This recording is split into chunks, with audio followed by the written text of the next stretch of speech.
Hello, welcome to Inspiring Women with ADHD. I am Renee Allen, the host of this podcast. I'm trying to see where I'm supposed to look. And I am excited to be here.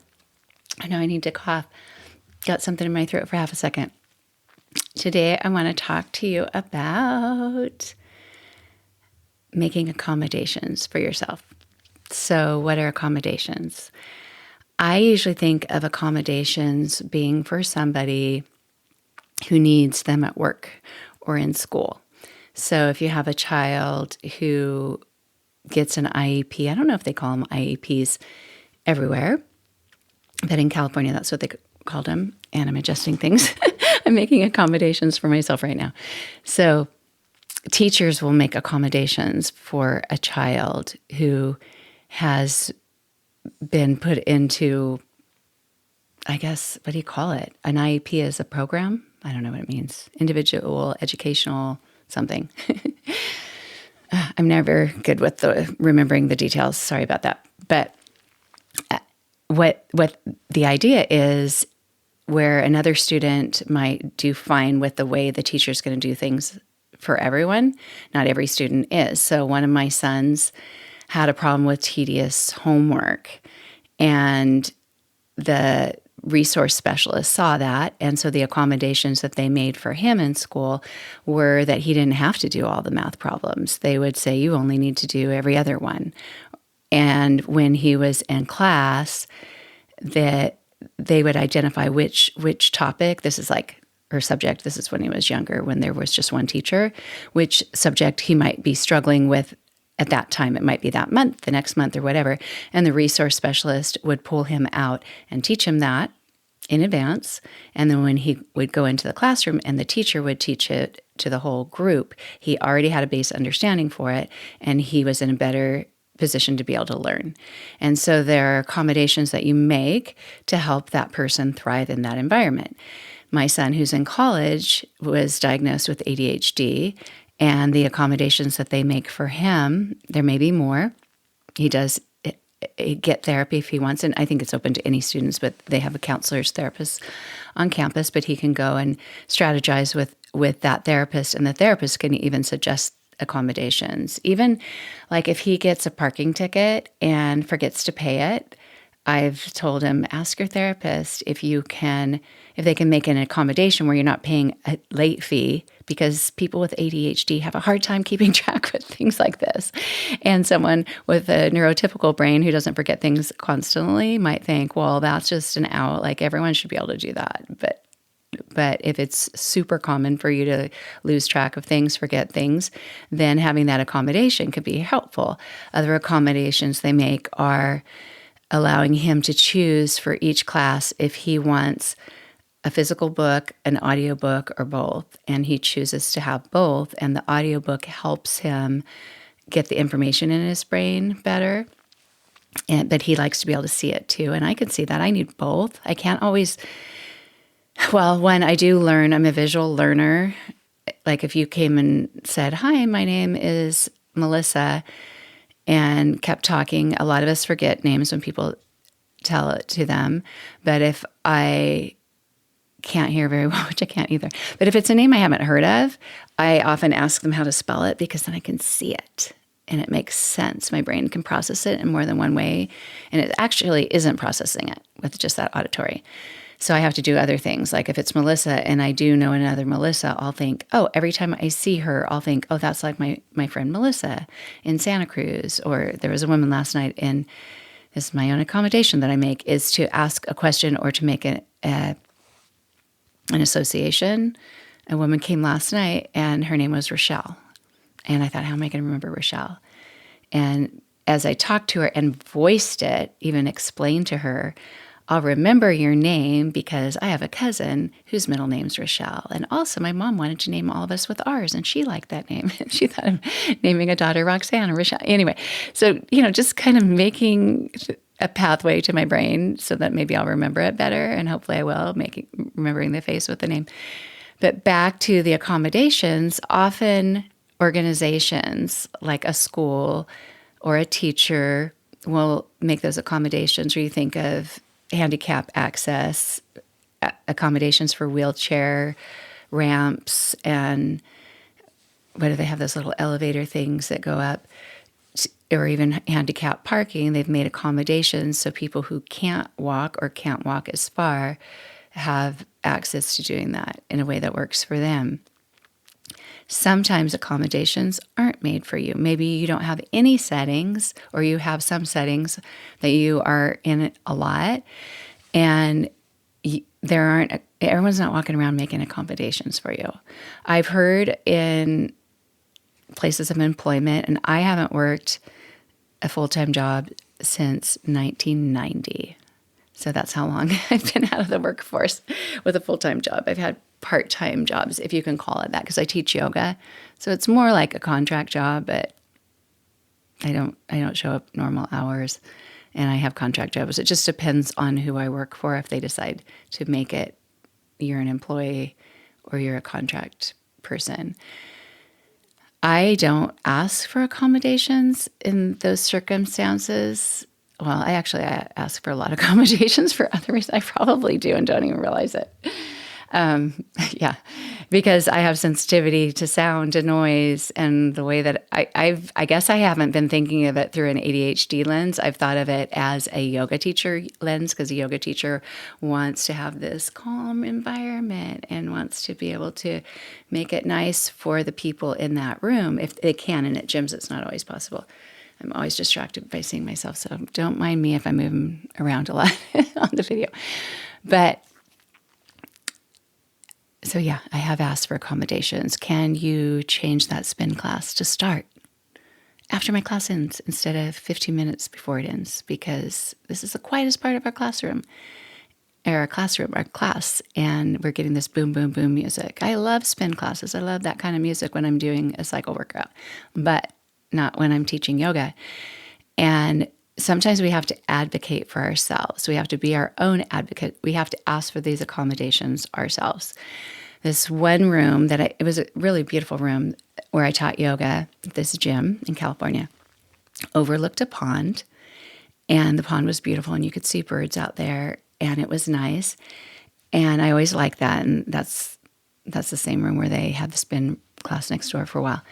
But during COVID times, they decided to make more possibilities for working out outside. And so they built a deck out there in front of the pond. And I thought, oh, isn't this amazing? Because I had taught yoga out there a few times before they decided to build the deck.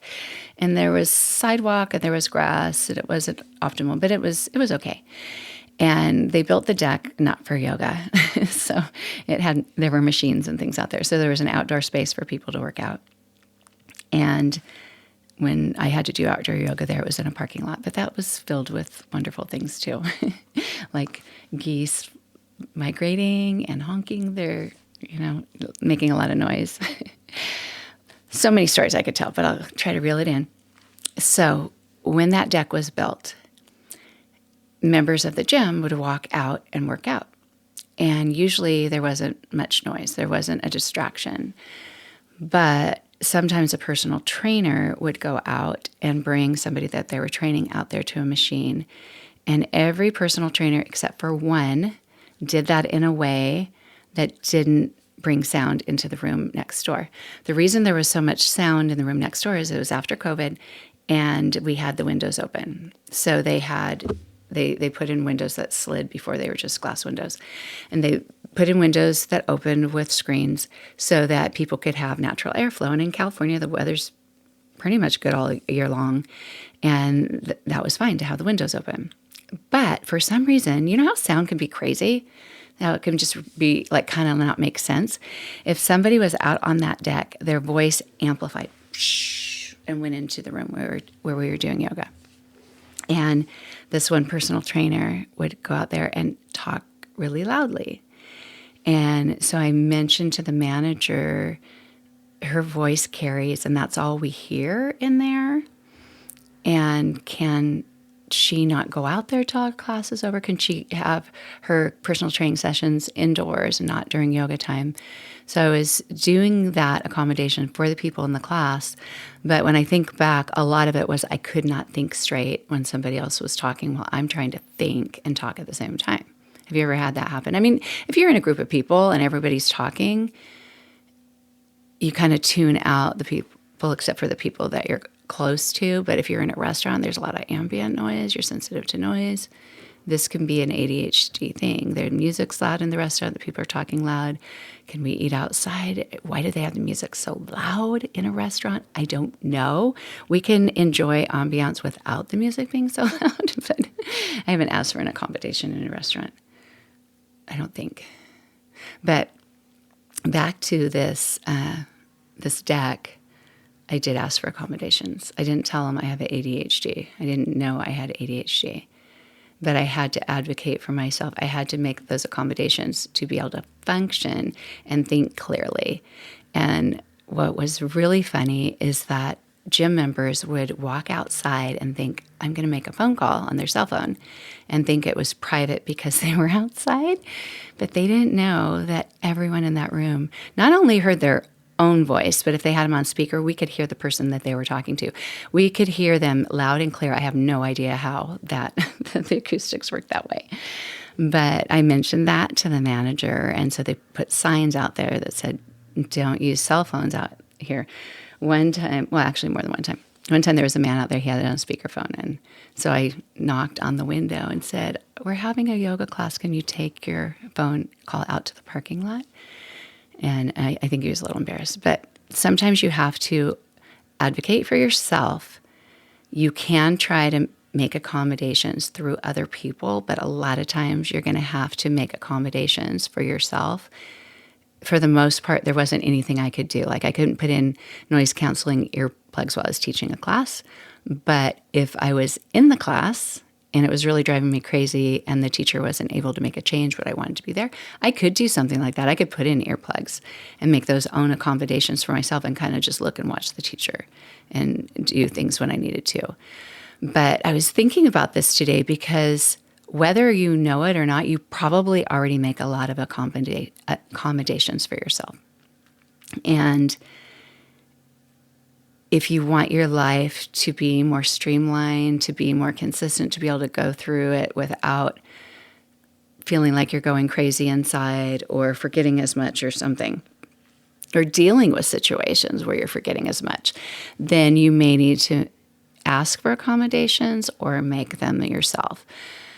I did this yesterday and I was really excited because it kind of goes along with the people pleasing that I was talking about last week, where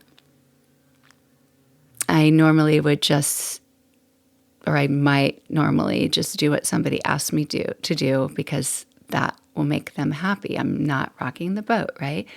I went to the doctor yesterday and got just a blood draw for cholesterol, and it was better this month. I'm so glad. It was a little bit high on the bad cholesterol last time in September, first time ever.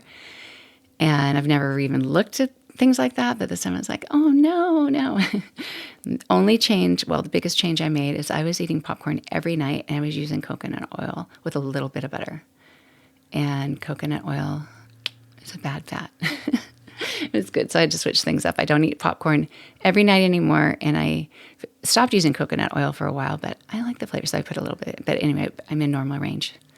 I know people want to be private about HIPAA laws and stuff, but I'm a sharer. I just shared my my medical information. But okay, so I went in to get my blood test, and sometimes I'll have you fill out like, on an iPad, you just sign some stuff, or you'll fill out something with a dry erase marker, or you'll fill out paper forms. And for blood tests, I usually don't have to do anything like that. But every once in a while, they update their forms. I don't know. And so I stood there. I had to give her my insurance card again, even though I gave you this, you probably have it in there, but no, we still need it in your driver's license. So I did all that. And then she gave me a clip. No, she didn't give me a clipboard. So that's what made me question. She gave me some stapled papers and said, these are for you to fill out. No, these are for you to bring back in when you come in for your physical, which isn't for, I think, 2 more weeks. So I'm thinking, can't you just put it in my file for the, like, I am not going to remember to bring this back. And I said, is it something for me to fill out? And she said, yeah, fill it out. I'm laughing already because there's no way in this world of my ADHD that I could take that home, fill it out, and bring it back. And either get it to the car without losing it, realize that it was even in the car and bring it back, fill it, like put it in the house and remember to do it. Nothing about that. Like there are about 20 possible reasons why that wouldn't happen, probably more. So many things, paper is, unless I came in with a folder, and I always leave with a folder. If I had a system, then maybe that's a possibility. Probably not. So I'm looking at her like, I learned so much as a mom when the kids would bring home papers in their folders and I wouldn't remember to sign them up for a field trip or something. Like, I've just learned that I don't keep track of those things. So I said, I don't think I will remember to bring it back. I just told her, I don't think I can remember to do that.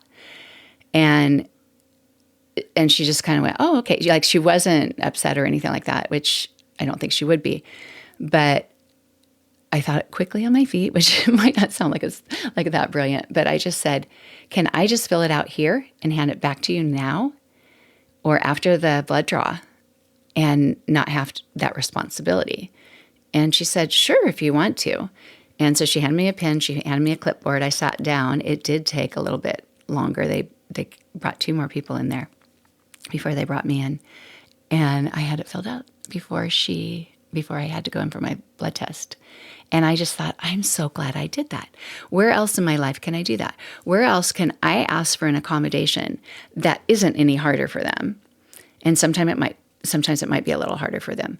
But when can I do that for myself? When can I give myself that gift and give myself that ability to do it in a way that works for me?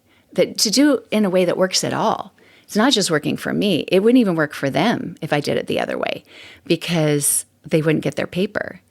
And and then, well, they'd probably just have me fill it out again. Now I was thinking I was like solving all the world's problems, but they'd probably just have me fill it out again. So if you think about accommodation as accommodations, so hard for me to get words right sometimes. If you think about setting accommodations as being setting yourself up for success, when you make an accommodation, you're making it so you're able to do something successfully. And it can be as simple as some of the things that I've talked about before, and you may already do, like having multiple places in your house where you can charge your phone if you need to, so that if you're in a certain room and you need to charge the phone, you're not going into your bedroom to get the charger, bringing it into the other room, and then you're going to get distracted, or you might get distracted by going in your room and forgetting what you were doing in the other room. All those things. At least for me, room shifts are distractions. They're huge distractions. And they take brain power. And if somebody's talking to me and I go in that room, I might even forget what I was doing. Then I go back. It's just a time waster and stuff. So any accommodations that you can make for yourself, like having multiple chargers, having multiple things, like let's say you have a purse, your gym bag. That's where you have your gym things. You have one wallet and you switch it from this to this to this according to where you're going. My gym bag it's not my gym bag. So I have my gym bag for when I work out. I also have my yoga bag that always has the keys to this one place where I teach yoga, because you have to have a key fob to get in and you have to have a key to get into the group fit room.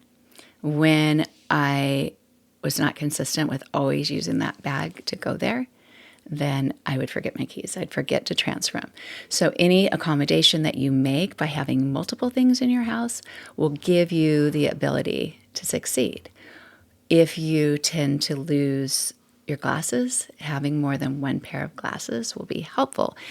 If it's expensive, it is expensive to have. These are my computer glasses. So I don't wear glasses in real life, but I feel like I wear them so much on my videos. Not like I've had very many videos, but that, you know how like when you wear glasses, or when somebody wears glasses all the time, at least I felt this way in school. When someone wore glasses all the time and then they didn't wear glasses or they got contacts, you're like, oh, you look like a person who usually wears glasses. That's what I thought.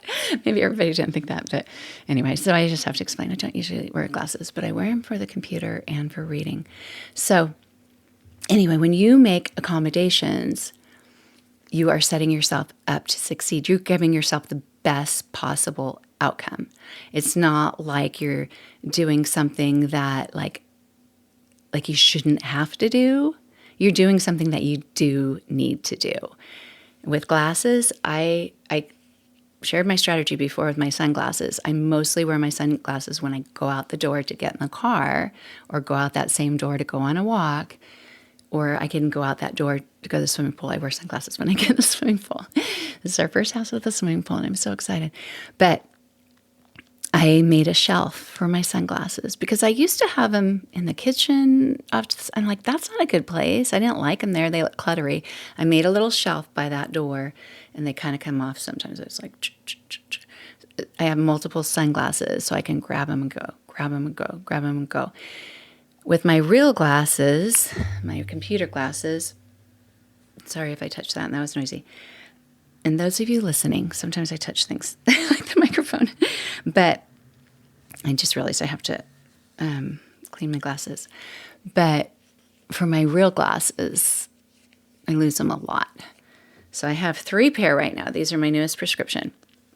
And I thought, what can I do to not lose them? Because it doesn't make sense to just always have them in my bedroom, because sometimes I need them in my bedroom. But if I put them there, like if I take them off, I made a hook, just those hooks from the hardware store, like a white kind of vinyl covered hook. And I just screwed it into the wall. I put the other one on the side of a shelf without damaging the shelf. You know how the shelves have those little holes to put the little pegs in? I actually screwed it into one of the holes where a peg could be, but it's not. But I have them so they stick out, and I can just take my glasses, and if you're not watching, I just fold them up and put them over, and they don't get scratched. Because being not observant of everything that's going on around me, I didn't realize until I was married that you can scratch your glasses by putting them down the wrong way. Well, and dropping them too. If you drop your glasses, he's like, yeah, every time the glass touches the ground or something in your purse or the table, they can get scratched. I'm like, oh, so hanging them up is good. But making an accommodation for yourself, or asking at the doctor's office, can I just fill this out now? Whatever that is for you. And even teachers, I don't know what it's like for parents now, if teachers email things more. That can be hard too, to manage the emails. I was so glad that my youngest son graduated high school. And he graduated in 2020. Now I can't even remember. I think 2022. No, 2021. So COVID year was 2020. 2021 was go back to school, but just barely. Like things were crazy spaced apart and masks and everything. And then the next year was more hybrid. Anyway, so he was in a good spot because he didn't have to have a graduation that was a drive-by graduation. It was actually on the football field, but we had giant squares for each family, and you brought your own chairs. And I don't think they made us wear masks at the graduation. We had to wear them at the concert he went to, and it didn't make sense. The wind was blowing. Everybody was far apart. Anyway, masks were a distraction. I needed the accommodation of not having something on my nose. Glasses are okay. But you put this here, and my brain stops working. I'm putting my glasses, in case if no one's watching. It's looking like a mask. That, I can see that. I can see that. And that was an accommodation for the world at the time, which I understand why. And the plexiglass was an accommodation for health and safety. The masks were an accommodation. They were in no way an accommodation for my brain. It all drove me crazy.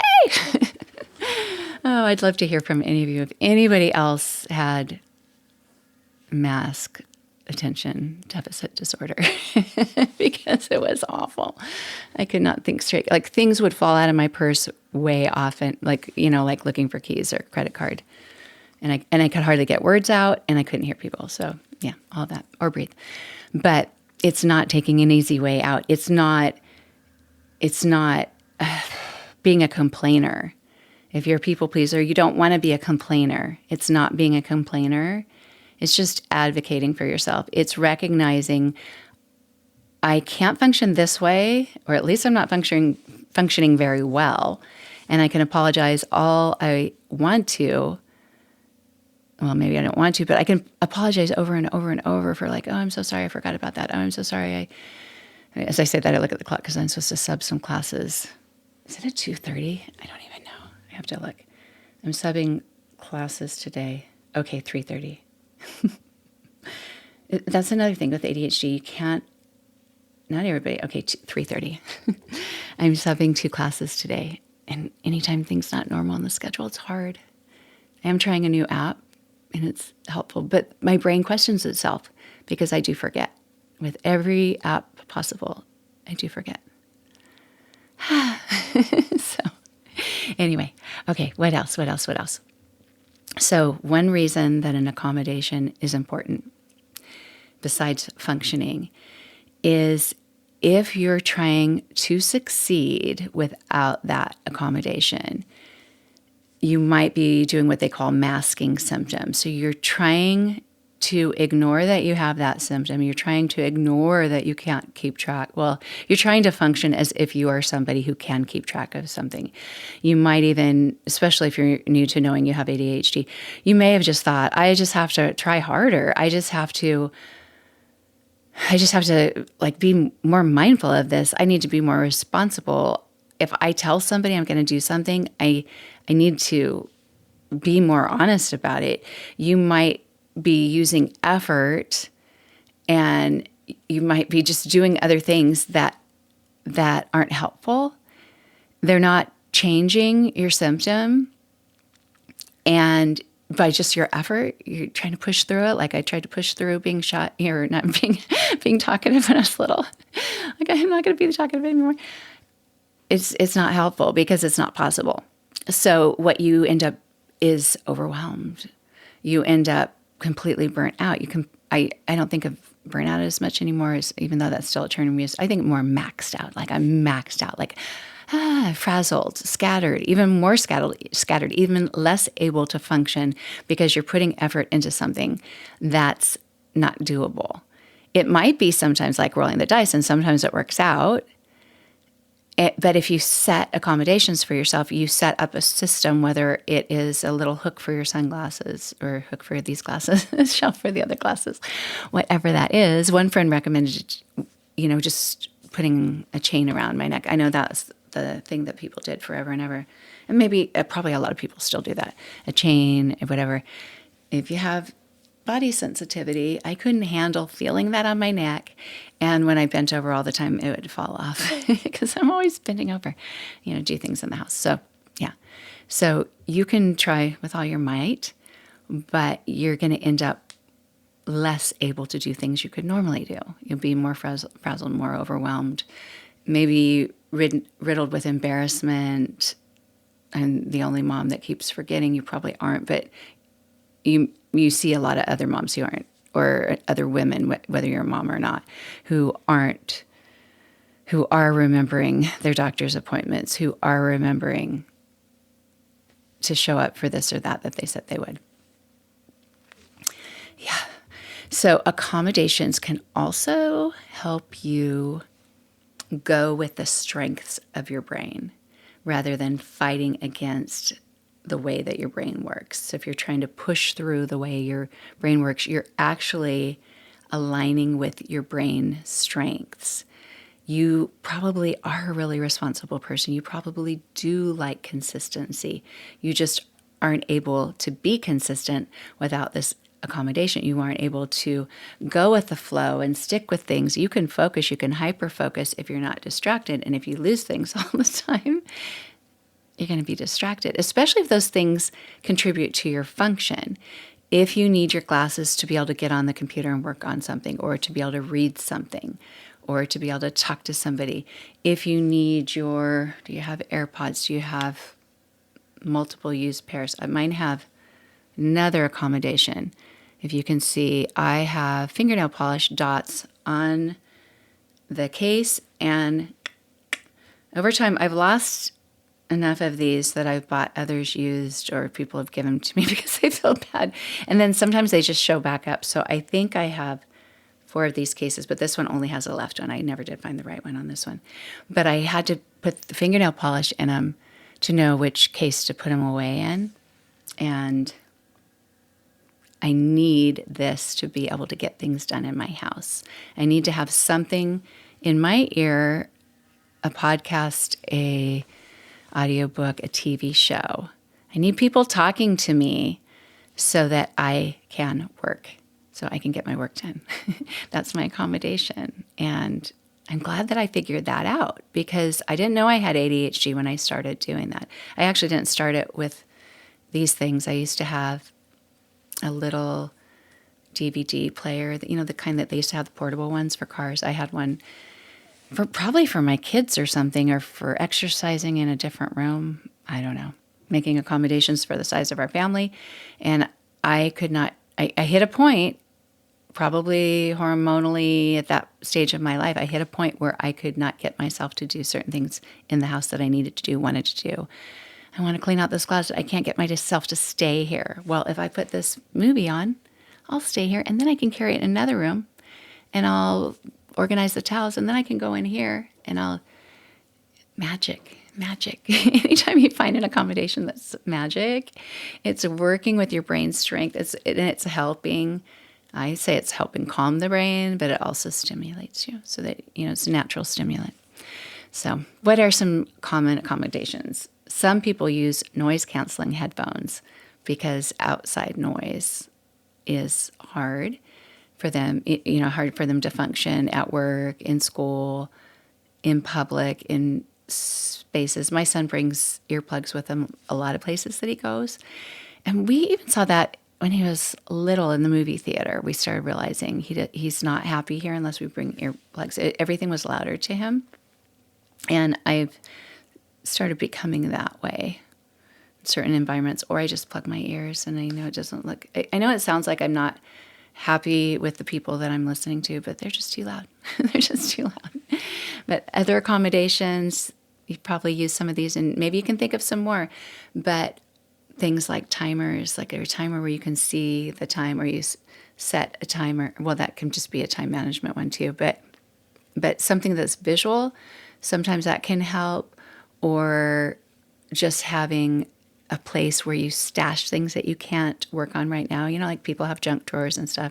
I have a place for my paper piles. I do have my little accommodations. I do have little baskets for them, but you can't even see the baskets right now. But whatever helps you, eventually helps you, or at times helps you, devising a system is your accommodation to help you function. Other accommodations you can make are partnering up with people. They call it body doubling, or accountability groups. Not just doing this as a plug, but I am starting accountability groups, and I have one right now for just exercise. I hate to call it workouts, because if some people, gardening is their workout, they're doing a lot of physical labor. But whatever their exercise is, it's been fun, and it's helping me a lot. I tried to do it without it, and why try to push myself if it's not working? Do what you know can work, or try it and see if it works. And then, just little apps and things like that. You might have an app, the alarm, the schedule, the calendar. I'm still trying to figure out how to link that with my life. But whatever you need to do to help you, or if you have to go to a meeting, or you go to church, you have to go somewhere where you have to sit still, you have to kind of, just if you feel kind of trapped in those situations, what can you do? How can you dress? What can you do so that you can sit in a way that you want? I will show you my accommodation here from my podcast. So Okay, if you're watching, I think I can angle the camera down. Oh, maybe I can just lift it up. That might be easier. But I have a couple. Oh, it feels good actually to sit differently. I have to change how I'm sitting a lot, and sitting on the floor is 1,000 times more comfortable for me. So I have these. They're not cushions. It's called a zafu. It might be noisy. It's like a beanbag chair, but it has buckwheat holes in it. I don't know why that's what they use, but that's what they use. I have a square one. I have multiple round ones. I bought them for yoga, but I use them to be able to sit on the floor for a long time. I'm going to sit without that for a minute. To be able to fold clothes. I learned early on I needed to watch TV to fold clothes. I grew up doing that, and I thought that I just liked doing it because that's what I grew up doing it. But now I know. Now I know why. But whatever accommodations you have for being able to sit for a while, maybe you have a fidget toy, or you bring a journal or a calendar or something to keep your hand busy, to doodle, to color. A lot of people do coloring books. I haven't done that, but my daughter likes it. For some reason, I think it's the slow down part of me that doesn't want to do it. It's like, I don't have the patience for that. Do I? Do you overthink things? But anything that can help you be in a place where you might have to be for a long time, on a road trip, whatever it is, food, water. Some people think that I'm like a planner because I make all those accommodations for myself, but I do it so that I don't do it because I think, oh, I should plan ahead. I do it because I paid the price, not that it's a big price, but I paid the price. I've experienced what it's like to not have enough water with me all day long.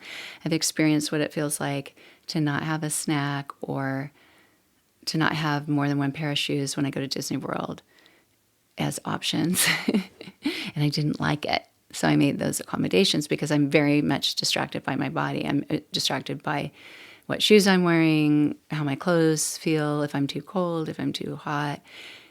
And it might feel like at times you're making it all about you, but that's what accommodations are. You're making accommodations for you. It's not that you're not mindful of anybody else. It's just that you're trying to take care of yourself and do what you can to enjoy life, be successful in life, be able to accomplish what you want to do in life. It can help you reach your goals, but it can also just make you feel more pleasant, more relaxed. And I haven't figured it all out. Well, of course, you don't think I figured it all out, but but even for Zoom and video recordings are the same way. But Zoom especially, because on Zoom I can see the people. I mean, right now I've got a distraction of that picture. Like, not enough of it was showing, but it was showing. So now I made a little bit of it showing. But when I do Zoom calls, I'm mindful of there are other people. Sometimes I get distracted and can't listen because I'm curious what the people's house looks like, or like, how did they get their hair to look good, or, all that stuff that you just start thinking about. And I'm just aware that I can't be wiggly. For some reason, I feel a pressure to be still. And when I feel that expectation, it makes it harder for me to sit still. I can't keep moving. I can't move, but I can keep moving. So that's what I have to do is, when the accommodation, if you're on Zoom, is you can always, what do you call it? Turn off your camera.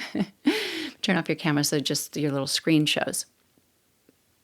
That can be helpful. But if you're like in a 4-way call or 3-way or something, that doesn't make as much sense. And a webinar might be different, or Q&A or something, or big giant group.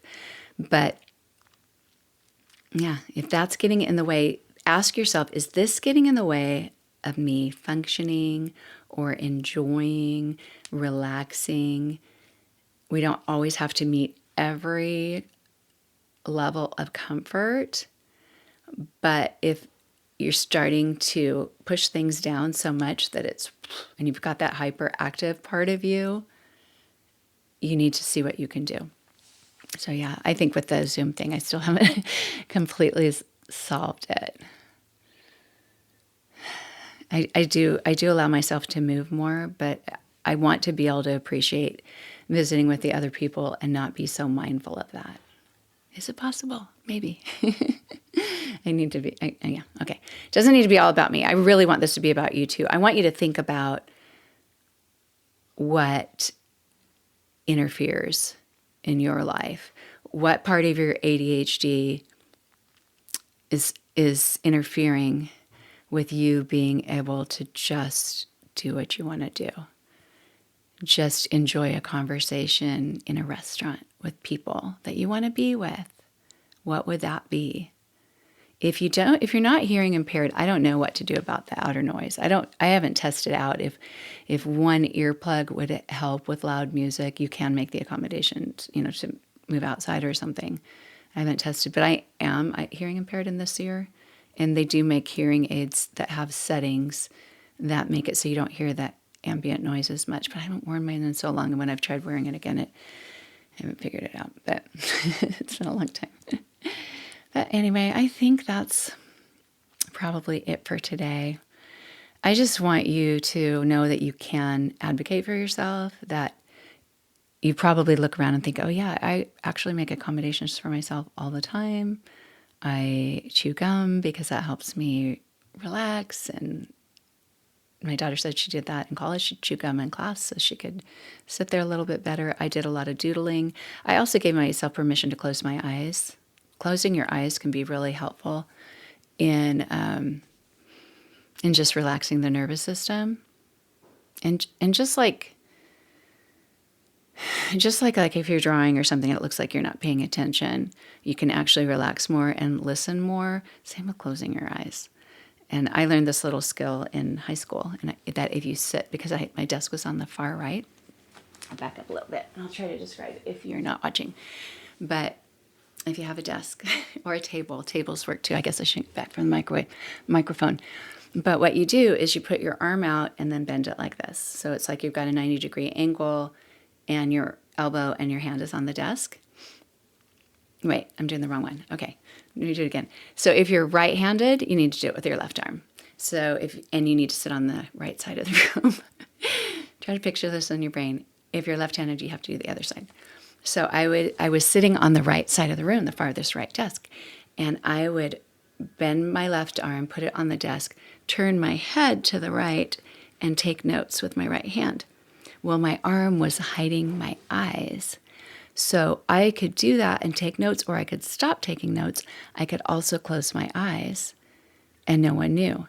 Does it even matter if you close your eyes? Maybe in high school, they'd probably tell you, you need to pay attention. In college, they don't tell you anything if you close your eyes. But I still, just having that emotional awareness and people-pleasing thing, I don't want my teachers to feel like I was bored and wasn't listening. And sometimes I did fall asleep, and that's okay too. But I did apologize to one teacher in college, and she was a poetry teacher, Victorian poetry. I majored in English. And I said, I'm so sorry I fell asleep in class, because I was sitting in front. I wasn't on the side. I was sitting in front, and I was just so tired. And I thought, I don't know if she can see anyway with my arm here, even though I'm not on that corner or whatever. But yeah, so I apologized to her, and she didn't even notice. So I thought, maybe you shouldn't apologize, because then I told her that I fell asleep in class. Apologize for closing my eyes, falling asleep. But anything that helps you, that's not harmful to anybody else, or you don't want to make everybody do everything for you, anything that you can do on your own. But if it's something that's not a drain to other people, and not overthink that either. If something actually isn't a problem for somebody else, don't tell yourself that it's a problem for somebody else. They're probably happy to help you. Maybe not always in a workplace. Sometimes there's a little resistance, but or somebody's on their what do you call that? Why can't I remember things like speakerphone? Yeah, speakerphone mode. It's when I'm trying to think of things I can't. But when they're on speakerphone on their phone call at the gym, and there's a sign that says don't talk on your cell phones outside, and they're talking, and I had to have them make an accommodation, which was stop talking. We can all hear you. A class of 30 people can hear your conversation, and it's interfering with our yoga class. Whew, yeah. Anyway, yeah. Do what you can advocate for yourself. Let yourself know that it's okay to do things a little bit differently, even if it doesn't seem like anybody else needs that. And I think that is it for today. It's always funny when I start these episodes and I think this is probably going to be a 20-minute episode because it's going to be so short, and it's 45 minutes so far. But thank you so much for being here. I'm in the middle of moving my website. Not that all of you go to my website anyway, but renee-allen.com. It'll still be the same website, but if you go there and you can't find me, the reason is I've added more to my load by making a decision to use a different website host, and it will look different too, which will probably be a good thing. I figured it out on my own, and it's probably look a little better, a different way. But if you try to go there and I'm not there, that is why. And you can find me on YouTube, Inspiring Women with ADHD. You can write to me there too. You can comment. That's probably a really easy way to get in touch with me. But you can also join my email list or just email me at Renee at inspiringwomenadhd.com. There's no within my email address because I didn't want to make it so long for people to write out. But anyway, thank you so much for being here. I will see you again. Bye.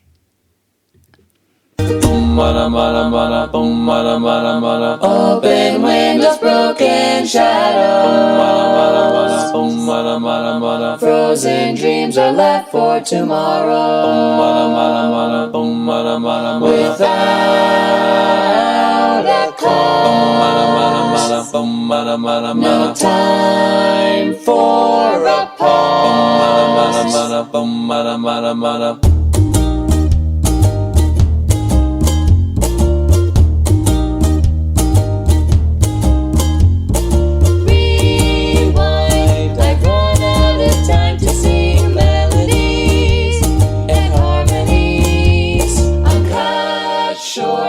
The silence of sound has yet been found, but not by me.